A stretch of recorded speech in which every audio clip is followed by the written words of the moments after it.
Hey guys, what's up? Bryan here. Finally got the correct gear oil in the other day and I got some free time today. Let's get that changed out.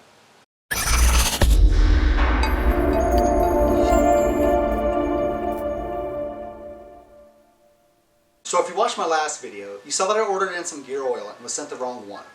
Well, I got the correct one in the other day and I had today off. And since it's 65 and I've got no exhaust, I'm stuck at home and I'm not able to ride. I figure I may as well get out there and at least get some maintenance done on it.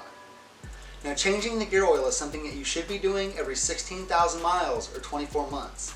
And the manual states that you should go with an SAE 80 GL4 type oil. Now, you've got to be careful on what you get depending on your bike, because some types of GL5 may be GL4 compatible, but some have additives that will actually damage yellow metals such as brass. Now, personally, I'm going to be going with Redline MT90.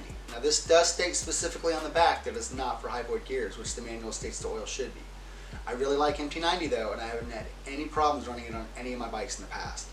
Now, that said, I take no responsibility for your bike if you decide to run it and have problems. There are many different options for gear oil out there, and I suggest doing a little research yourself before purchasing some. I will leave a link below though, just in case you do want to purchase the Redline MT90. It only takes a little over half a quart, which is a little under half a liter. Now, recently my channel's been doing pretty well. I've been gaining subscribers at a decent rate, and you guys are watching my videos quite a bit, and I really appreciate that. Now, I got a comment from a guy the other day in Australia, and it made me wonder just how far out my videos are getting. If you're watching this one, do me a favor and comment below where you're from. I'm pretty interested in seeing exactly where my videos are being watched. Now, if this is your first time with us, be sure to scroll down and hit that subscribe button. The only things that we're actually going to be needing today to get this job done are going to be a 12mm wrench or socket, a 4mm Allen wrench, the oil, and possibly new crush washers for the drain and weed pull bolts. They should be replaced at least every other time when changing the gear oil. Other than that, guys, let's get out there and change this oil out.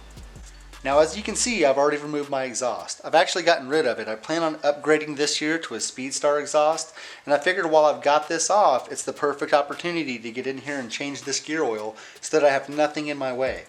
Now, depending on what exhaust you're running, you could probably get in here anyways and do this job, but with the exhaust off, it's just a lot more open and a lot easier to do.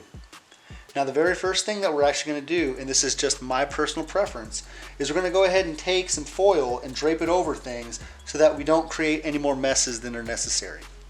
Now, once you've got everything kind of draped over, kind of the way you want it to keep everything clean, you're going to go ahead and start removing stuff.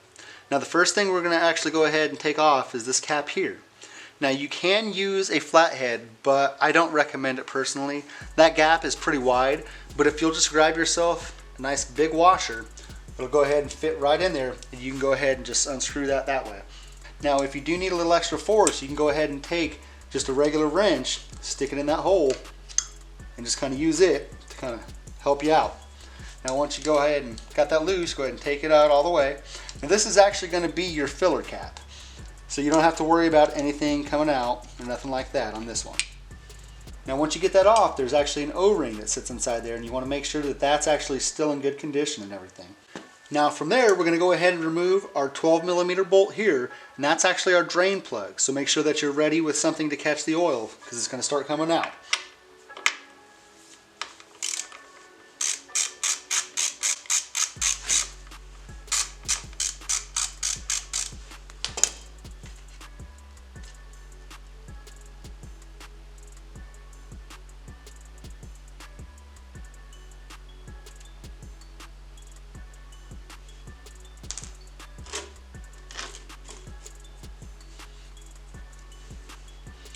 Now, while that's draining, you can go ahead and come up here and remove your 4mm Allen bolt here. Now, this is actually a weep hole, and this is actually what's going to help you keep from overfilling your oil. So go ahead and remove that really quick.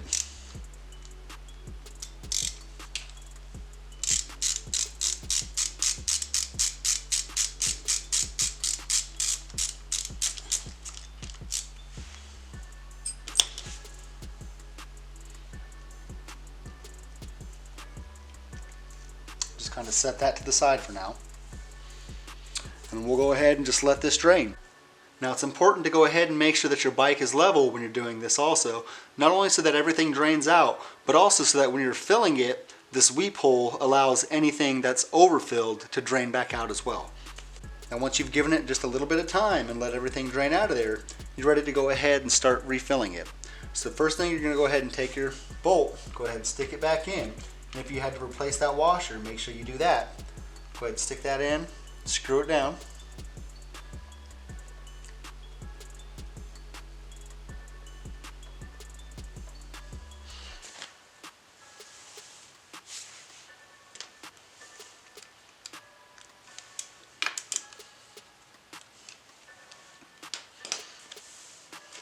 Now, like I said, this is actually a weep hole, and this is actually going to keep us from overfilling.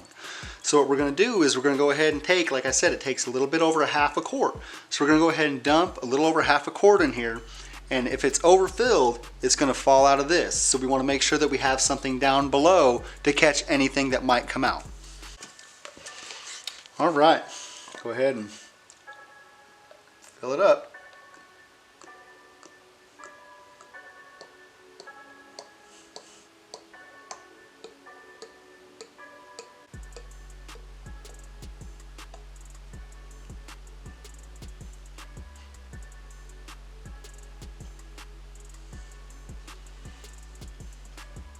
And honestly, it's a little bit better to go ahead and overfill it and let it weep out than it is to underfill.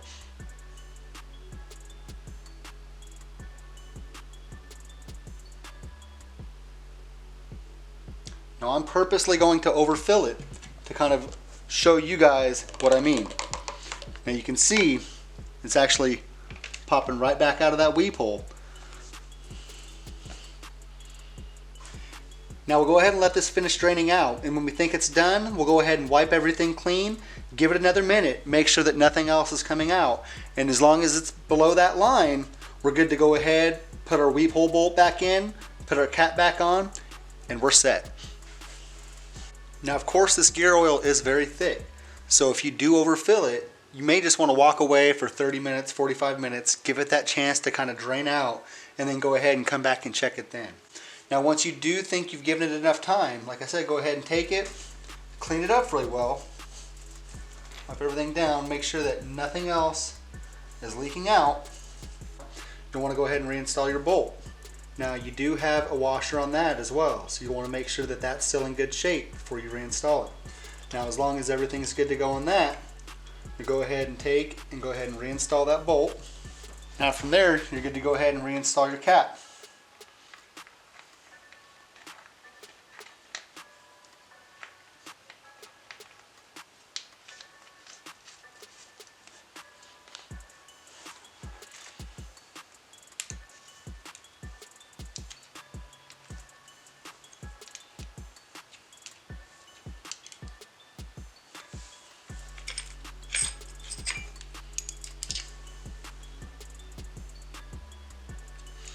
And from there, you're good to go. Now from there, you're going to want to go ahead and clean up everything really well. Now for the next few days, if you didn't replace these washers, you do want to kind of keep an eye on it just to make sure that there's no leaks that are going to be created. Guys, thanks for tuning in. I hope this video was able to walk you through changing your gear oil and hopefully save you a little bit of cash and give you a little bit of knowledge at the same time. Guys, like I said earlier, if this is your first time here, do me a favor, scroll down and hit that subscribe button below. If you hit the bell next to it, you'll actually be notified of my new videos when they come out. Be sure to like this one and share it as well. I recently set up a Life of Bryan page, so be sure to find me under Facebook under Life of Bryan. And you can also follow me on Instagram as well at bryan.mcmeekin. Now my next video, I'll be installing some NGK Iridium plugs, so be sure to watch out for that one next week. Other than that guys, we'll see you next time.